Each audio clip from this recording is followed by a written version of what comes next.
تو اس لیے بھائیوں تیسرا اس نے کہا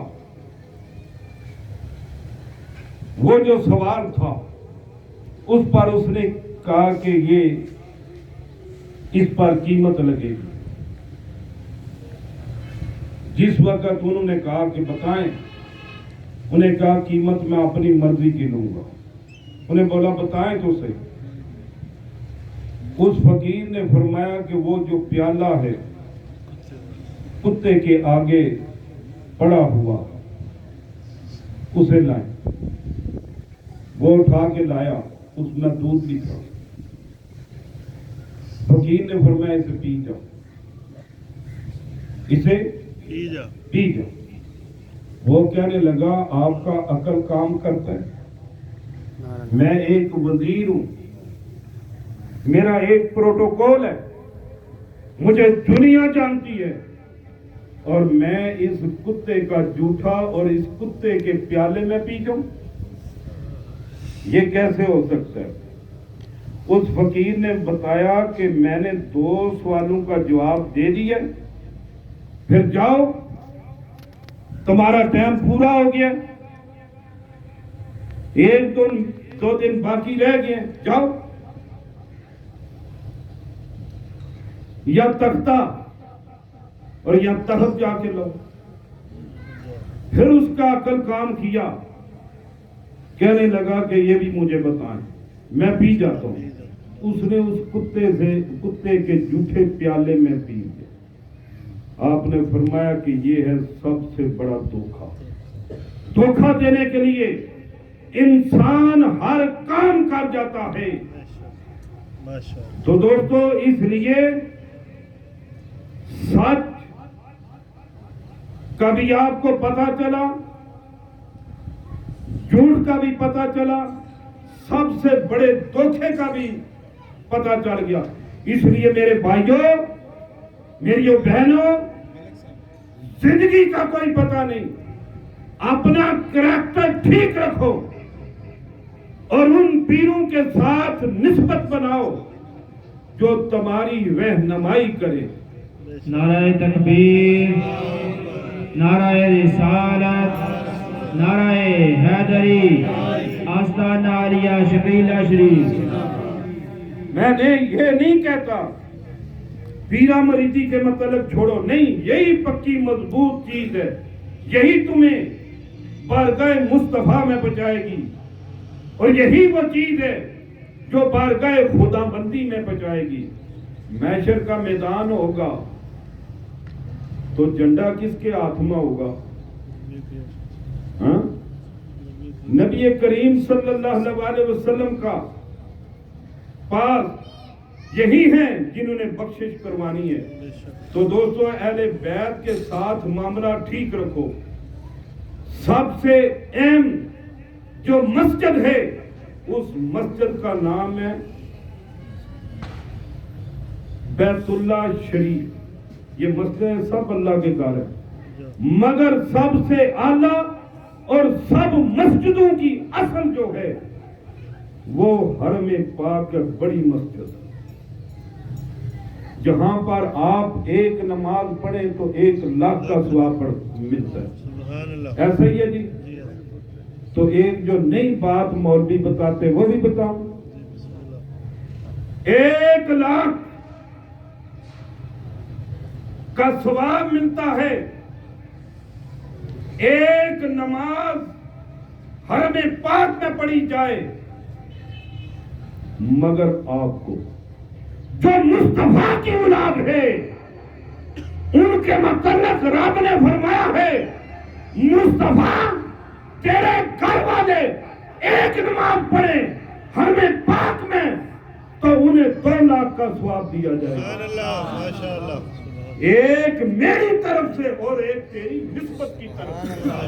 نعرہ تکبیر, نعرہ رسالت, نعرہ حیدری, آستانہ عالیہ شبیلہ شریف. ایک میری طرف سے جیسے امت کو دیا جاتا ہے اور دوسرا میری نسبت کی وجہ سے. سبحان اللہ.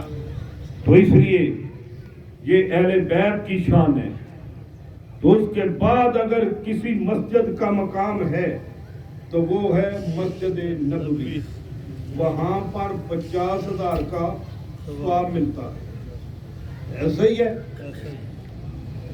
اور اگر اہل بیت اس مسجد میں نماز ادا کریں انہیں امت کو 50,000 اور رسول اللہ کی اولاد کو 1,00,000 کا ثواب ملے گا. سبحان اللہ.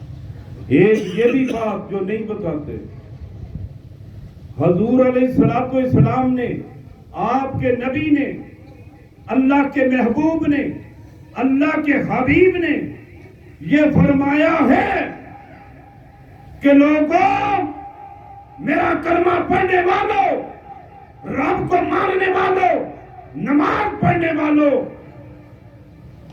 قرآن پاک کی تلاوت کرنے والوں, یہ سن لو, حرم پاک کی بڑی عزت ہے, بڑی حرمت ہے, اور حرم پاک خانہ کعبہ شریف کے دروازے کے آگے بیٹھ کے تم قرآن پاک کی تلاوت بھی کرتے رہو, نماز بھی پڑھتے رہو, مگر میری اہل بیت سے بغض رکھو تو تم قیامت کے دن ٹھکرائے جاؤ گے, تم جنت میں نہیں جا سکو. بے شک. بلکہ رب تمہیں پوچھے گا, قُلْ لَا أَسْأَلُكُمْ عَلَيْهِ أَجْرًا إِلَّا الْمَوَدَّةَ فِي الْقُرْبَى, کہ میری یہ محبوب کی اہل بیت کے ساتھ تمہارا کیسا تعلق گزرا. بے شک. تو اس لیے دوستو, آپ کو جو پیر بھی ملے ہیں, اہل بیت ملے ہیں, اور جہاں بھی اہل بیت ملے اس کا ادب ضرور کرنا, ماشاءاللہ. اس کا ولیہ نہ دیکھنا, صرف مصطفیٰ کی نسبت کو دیکھنا. سبحان اللہ. تو دوستو, یہ رب کے محبوب نے اس جگہ کا مثال دے کے تمہیں یہ حکم دیا ہے کہ جس حرم پاک کو صرف دیکھتے رہنا اللہ تعالیٰ کی عبادت ہے. اس کے چکر لگانے سے گناہ جڑ جاتے ہیں. اس میں نماز پڑھیں 1,00,000 کا ثواب دیا جاتا ہے. تو دوستو, یہاں پھر اس کو دیکھتے رہنا اللہ کی عبادت ہوتی ہے. کس کو؟ وہ خدا نہیں. غیر اللہ نے, مگر اس کو دیکھتے بھی رہنا اللہ تعالیٰ کی عبادت ہے. ایسا ہی ہے نا. جاؤ. نماز کس کی ہے؟ اللہ کی. باتیں تو بڑی ہیں مگر ملیں گی مجھ سے, یا وہ اور ایسا کوئی ہوگا تو پھر وہی جسے اللہ تعالیٰ نے دوسرا علم بھی دیا ہو. نماز کس کی ہے؟ اللہ کی. لوگ کہتے ہیں اس میں غیر کا نام آ جائے تو نماز رہ جاتی ہے, غیر کا خیال آ جائے تو پھر